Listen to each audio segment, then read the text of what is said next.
দর্জি দোয়া tailors and ফেব্রিক্সের পক্ষ থেকে সবাইকে স্বাগতম। আশা করি সবাই ভালো আছেন। আজকে আমি দেখাবো কিভাবে সালোয়ার কাটিং করতে হয়। আর এর জন্য এখানে আমি নিয়েছি হচ্ছে আড়াই গজ কাপড়।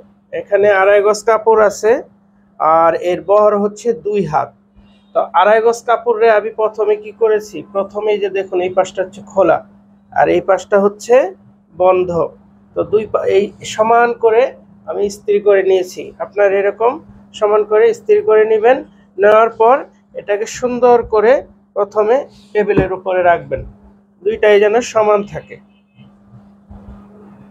আর এই পাশ দেখুন যে খোলা পাশটা, এই খোলা পাশটা রেখেছি হচ্ছে উপরের অংশে।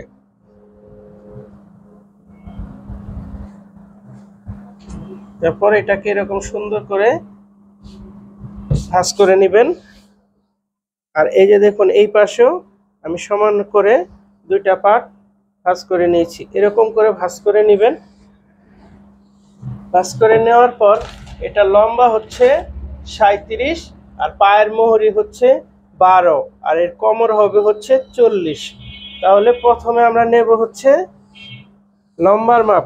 এইখানে একটা দাগ দিলাম, এই পাশে একটা দাগ দিলাম হচ্ছে সোজা করার জন্য। প্রথমে কাপড়টাকে সোজা করে নেবেন, তারপর 1/2 ইঞ্চি দাগ দিবেন হচ্ছে সেলাইয়ের জন্য। এরপর সমান করে নেবেন। আমি যেটা সমান করে নিচ্ছি।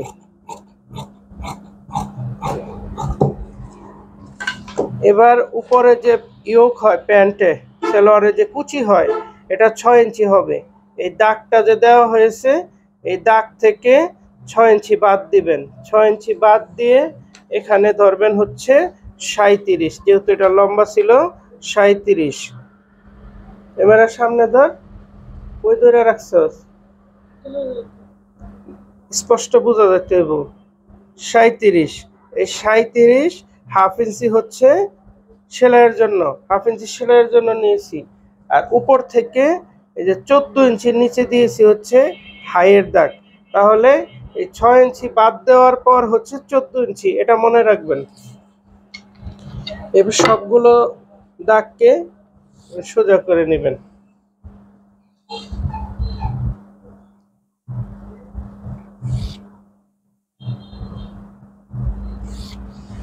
এবার হচ্ছে পায়ের মোহরি। পায়ের মোহরি ছিল হচ্ছে 12, তাহলে 12-এর অর্ধেক হচ্ছে 6 আর 1/2 ইঞ্চি নেবেন হচ্ছে সেলাইয়ের জন্য 9.5, 6.5, 6.5। আর এখান থেকে বহরে যা আছে পুরাটাই দিয়ে দিবেন।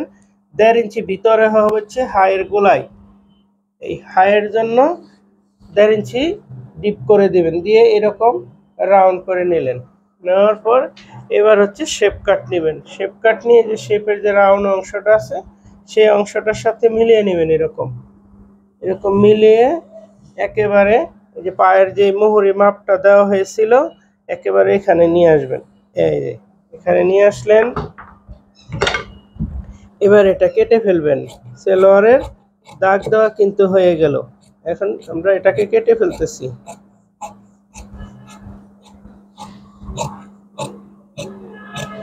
আপনারা এই সালোয়ারটা 1.25 গজ দিয়েও কাটতে পারবেন। আমি এখানে আড়াই গজ কাপড় ছিল তাই আড়াই গজ নিয়েছি, কিন্তু আপনারা ইচ্ছা করলে এটা 1.25 গজ দিয়েও সুন্দরভাবে কাটতে পারবেন এই 37 ইঞ্চি লম্বা সালোয়ার। এই যে দেখুন আমাদের সালোয়ারের মূল পার্ট কিন্তু কাটা হয়ে গেছে।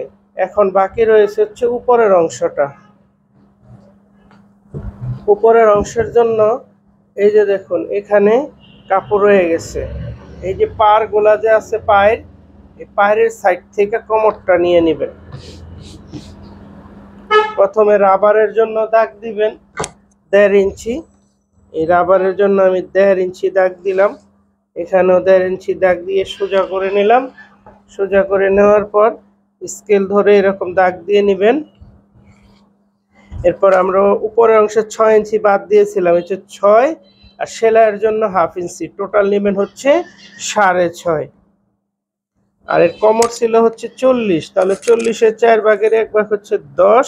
1/2 ইঞ্চি হচ্ছে সেলাইয়ের জন্য, 10 1/2 ইঞ্চি সেলাইয়ের জন্য। দাগ দিয়ে নিলাম। এখানে ওই যে 6.5 নিয়েছিলাম, দাগ দিয়ে নিলাম। এবার হচ্ছে কেটে ফেলবো।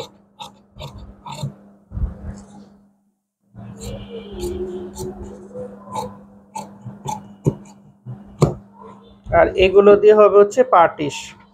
এই যে কোমর কাটা হয়ে গেল, এই কোমরের সাথে যে পরবর্তীতে এটা অ্যাড হবে, মানে কুচি দিয়ে এইভাবে তৈরি করবেন সেলোয়ার।